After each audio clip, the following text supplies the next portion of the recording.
Assalamualaikum warahmatullahi wabarakatuh.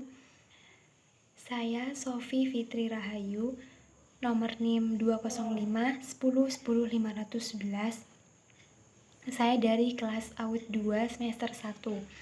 Di sini saya sebagai presentator mata kuliah Pendidikan Kewarganegaraan akan mempresentasikan materi dengan bab demokrasi di Indonesia dan masyarakat madani. Di sini saya mendapatkan tugas untuk memaparkan materi dengan judul demokrasi. Pengertian dari demokrasi. Secara etimologis, istilah demokrasi berasal dari bahasa Yunani yang berarti demos, artinya rakyat, dan kratos artinya kekuasaan. Singkatnya, untuk istilah demokrasi ini diartikan sebagai pemerintahan atau kekuasaan dari rakyat, oleh rakyat, untuk rakyat. Kemudian yang kedua adalah perkembangan demokrasi di Indonesia. Perkembangan demokrasi di Indonesia terdapat 4 periode. Periode pertama pada tahun 1950 sampai 1959, yaitu menggunakan demokrasi parlementer. Demokrasi ini menonjolkan demokrasi parlemen serta partai-partai parlementer yang memberikan peluang untuk dominasi partai-partai politik dan DPR. Akibatnya, persatuan yang telah digalang selama perjuangan untuk melawan musuh itu menjadi kendor selama perjuangan dibina menjadi kekuatan konstruktif sesudah kemerdekaan. Kemudian, pada periode kedua pada tahun 1959 sampai 1966, yaitu demokrasi terpimpin.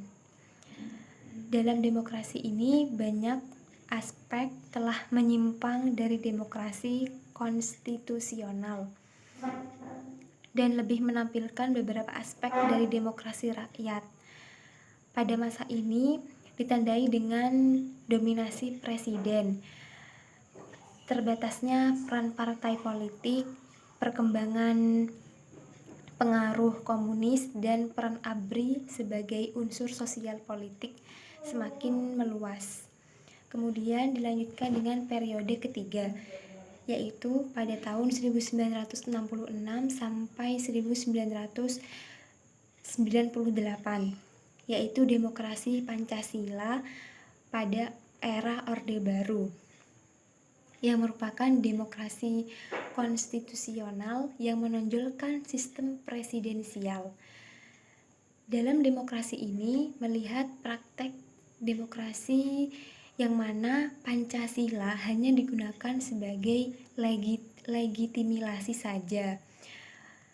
Sebab pada kenyataannya di kehidupan yang dilaksanakan oleh rakyat tidak sesuai dengan nilai-nilai Pancasila. Kemudian pada periode terakhir, yaitu periode keempat pada tahun 1999 sampai sekarang, sampai saat ini, yaitu demokrasi Pancasila pada era reformasi dengan pada kekuatan multipartai yang berusaha mengembalikan perimbangan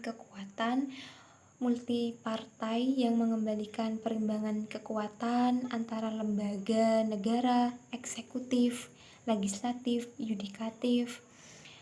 Pada demokrasi ini merupakan representasi dari realitas masyarakat Indonesia yang memiliki ciri beragam atau multikultural, tapi menempatkan budaya ini gotong royong dan persatuan tetap di atas segala perbedaan.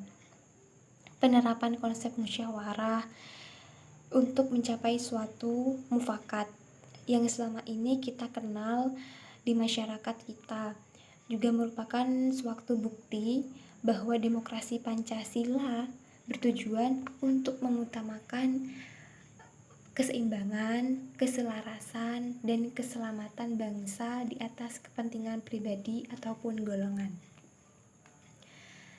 Cukup sekian materi yang dapat saya paparkan dan yang dapat saya jelaskan. Untuk materi selanjutnya akan disampaikan oleh teman saya yang selanjutnya. Mohon maaf. Terima kasih. Wassalamualaikum warahmatullahi wabarakatuh.